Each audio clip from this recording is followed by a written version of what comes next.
Elephants are one of the most intelligent and emotionally complex animals on Earth. They form deep family bonds, often traveling in herds led by a wise matriarch. These gentle giants spend hours each day feeding, walking, and staying close to water. Their trunks are not just for drinking water. Elephants use them to communicate, show affection, and even protect their young. Baby elephants stay close to their mothers and learn everything through play and observation. They often engage in social behaviors like play fighting or helping each other bathe, which strengthen their group harmony.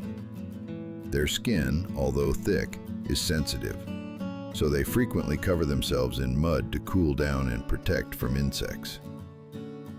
Their massive presence in the wild is not just physical. It also represents a deep connection to the land, water, and life around them. Elephants remind us of the power of family, memory, and harmony in the wild.